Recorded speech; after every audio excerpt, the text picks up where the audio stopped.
시청자 여러분 안녕하십니까. 화요일 아침 외신 브리핑입니다. 요즘 시장도 참 재미가 없고요. 이번 주 증시를 살릴지 죽일지 결정한다는 미 금융주들의 실적도 아직까지는 나온 것이 없습니다. 자, 어떻게 예상을 해야 될지 여기서 좀 현인의 이런 브리핑을 한번 들어보실까요? 블룸버그 통신이 전합니다. 우리가 어릴 때부터 주변에서 많이 들었던 말 가운데 하나가 보증 서는 자식은 낳지도 말아라, 이런 구전 격언이 있는데요.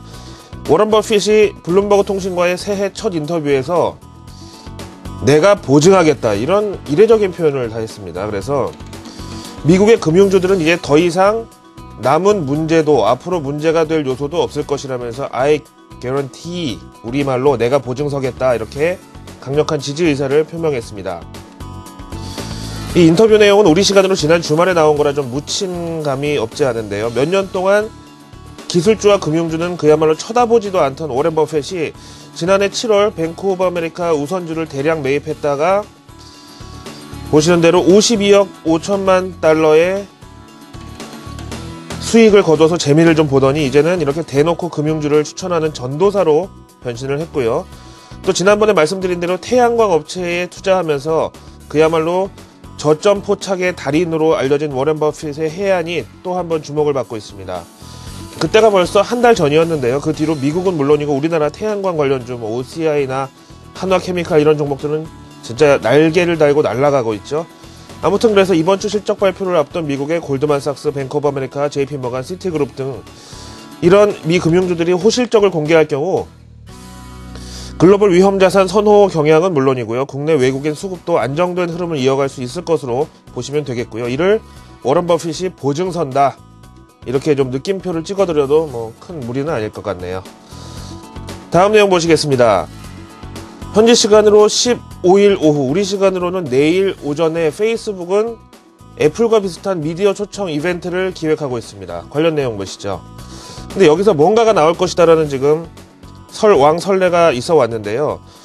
바로 그 주체가 페이스북 폰이 공개된다, 이런 루머가 계속 돌고 있었습니다. 물론 우리나라 삼성, LG를 비롯해서 각 휴대폰 관련주의 상당히 중요한 이슈긴 하지만 이게 그냥 루머 성격으로 돌아다니기만 하고 메이저급 외신에서는 특별히 이거 핸들링을 하지 않아서 저도 그냥 외신 브리핑에서 소개는 해드리지 않고 참아왔는데 오늘 드디어 USA 투데이에서 이 사실을 보도하고 있습니다. 물론 아주 조심스럽게요.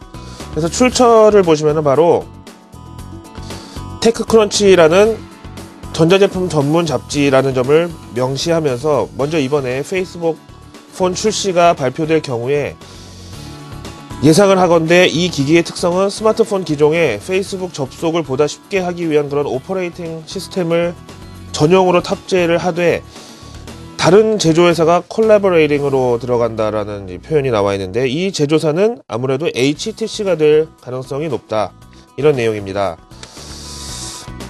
기왕 오늘 얘기 나왔으니까 한번 예상 모델 좀 함께 보실까요? 지금 보시는 대로 누가 봐도 페이스북의 느낌이 나도록 이렇게 스마트폰에다가 테두리도 좀 입혀놨고 그냥 아예 첫 오퍼레이팅 화면이 이렇게 페이스북 접속으로 뜨게 되어 있는 전용 스마트폰의 느낌이고요. 사실 스마트폰 이용자가 대부분 페이스북에 자주 접속하는 것은 저를 포함해서 사실이지만요, 이거를 남주기 아깝다고 해서 페이스북이 스마트폰 제조 시장에 직접 뛰어든다, 요거는 조금 무리수 같은데요. 예를 들면은 어떤 방송사가 우리 프로그램 열심히 만들어 놓으면은 다른 회사에서 만든 TV를 통해서 사람들한테 보여지는데 이게 싫다, 우리 입장에서 저것도 우리가 먹으면은 돈 왕창 벌겠지 하고 방송사가 TV를 제조한다, 이렇게 좀 무리수라고 말씀을 드릴 수가 있고요. 이렇게 과거에도 남의 떡이 커 보인다고 다른 비즈니스에 손을 댔다가 망한 케이스 우리가 많이 봤죠. 미국에서는 예전에 AT&T가 전화기 사업에 손댔다가 망한 적이 있고 우리나라 KT의 전신 한국통신은 옛날에 휴대폰이 이게 좀 폼나 보인다고 해서 시티폰이라는 걸 만들었다가 한번 망했던 기억이 있죠. 자, 그래서 우리나라 삼성, LG 큰 위협이 되지는 못할 것이다, 이렇게 저는 생각을 합니다. 세 번째 내용 보시겠습니다. 한동안 조용했던 월가 워싱턴, 여기 또 한 번 지금 잔잔한 파문이 일고 있는데 관련 내용 로이터 통신이 전합니다. 지난 재정절벽 협상 이후에 잠잠했던 워싱턴에 또다시 불협화음이 감지가 되고 있습니다. 지난 재정절벽은 사실 조건부 협상 타결이었다고 보시면 되고요. 아직 손댈 곳이 많이 남아있는데 이후 미국 정부는 부채 한도를 상향해야 되는 이런 시점이 다가오고 있습니다. 근데 우리나라도 그렇지만 뭐 돈 싫다는 국민들은 이 세상에 없고요.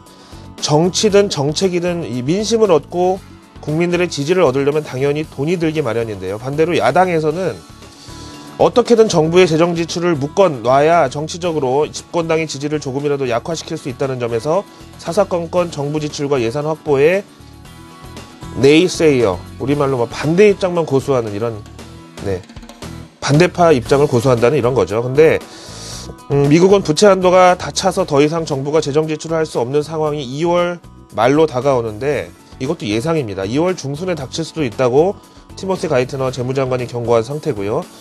아무튼 오바마 케어라고 이름 붙은 의료보험 개혁이나 뭐 주정부 재정 지원 등 할 것 없이 지금 정부가 돈 쓸 일은 많은데 돈은 없고 이런 상황입니다. 그래서 만약에 부채 한도 상향이 제때 안 되면은 일단 미 정부 부처와 공공기관이 문을 닫아야 되는데 공화당에서는 지금 본격적인 난타전에 앞서서 잽을 날리듯이 자, 어떻게 우리랑 조기에 협상을 좀 해보겠느냐 이렇게 오바마의 제안을 했다는데 오바마 대통령은 이 문제에 대해서 협상할 의지가 없다는 입장입니다. 다시 말하면 이 협상이라는 것이요. 얻을 거는 얻고 포기할 건 포기하고 이렇게 서로 일정 부분 양보를 하는 것인데 오바마 대통령은 공화당에 어떤 것은 잃고 얻고 이렇게 악의 다툼을 할 의사가 전혀 없고 부채 한도 상향에 대해서는 정부 권한으로 밀어붙이는 방안을 고려 중이니 가만히 좀 있어봐라. 이렇게 강한 의지를 표명했다는 내용입니다.